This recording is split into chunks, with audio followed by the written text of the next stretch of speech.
Hello everyone, welcome to my channel. তো আজকে আমি তোমাদের সাথে শেয়ার করব মিনি কাবাব।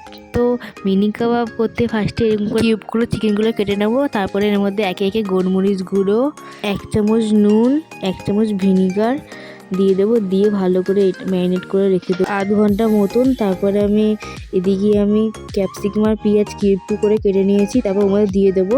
এবার এখানে 1 চামচ আদা রসুন বাটা, জিরে গুঁড়ো, ধনে লঙ্কা গুঁড়ো। তো আমি এখানে ঝালটা বেশি রেখেছি, 2 চামচ মতন লঙ্কা গুঁড়ো দিয়েছি। তারপর অল্প একটু পরিমাণ হলুদ দিয়ে দেবো। তারপর এর মধ্যে একে একে চিলি সস, সয়া সস 1 চামচ করে দিয়ে দেবো। তারপরে টমেটো সসও দিয়ে দিলাম সব। তারপর এখানে আমি একটু অল্প পরিমাণ মতন টক দই ব্যবহার করেছি। তারপর সব একটু সঙ্গে ভালো করে ম্যারিনেট করে নেবো। তো এটা আমি 1 থেকে 1.5 ঘন্টা ম্যারিনেট করে রাখবো।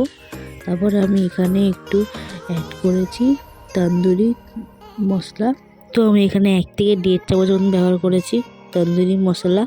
তো তারপর আবারও আমি ভালো করে ম্যারিনেট করে নেবো সবগুলো। তো ম্যারিনেট করে আমি এখানে রেখে দেবো।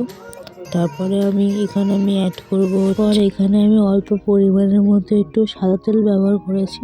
তো আবারও সবগুলো মিক্সড করে নেবো। তারপরে আমি এখানে টমেটোগুলো উপর দিয়ে দিলাম। তো মিক্সড করে রেখে দেবো 1 থেকে 1.5 ঘন্টা। তারপরে আমি এখানে একটা টুথপিক নিয়েছি। টুথপিকের মধ্যে আমি ক্যাপসিকাম, পেঁয়াজ, চিকেন, আবারও টমেটো, চিকেন, ক্যাপসিকাম দিয়ে আমি সবটা কোট করে রেখে দেবো। তো আমার এখানে হয়ে গেল। তো আমি এখানে মিনি কাবাব করছি, তাই আমি এখানে টুথপিক নিয়েছি, তোমরা বড় কাঠিও নিতে পারো। তো এখানে আমি একইভাবে সবগুলো করে নেবো। তো আমার করা কমপ্লিট। এবার কড়াইয়ের মধ্যে তেল দিয়ে দিয়েছি।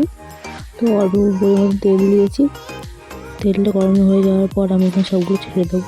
তো এটা আমি লো হিটে ভাজবো আস্তে আস্তে।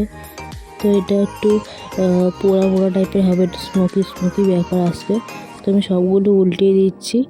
তো এইভাবে আমি সবগুলো উল্টে পাল্টে ভেজে নেবো। তো ওখানে ভাজা কমপ্লিট।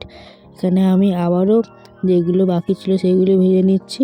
তো সবগুলো করা কমপ্লিট। এখানে আমি টমেটো সস আর একটু কাসুন্দি দিয়ে সার্ভ করলাম, খুবই টেস্টি হয়েছিল।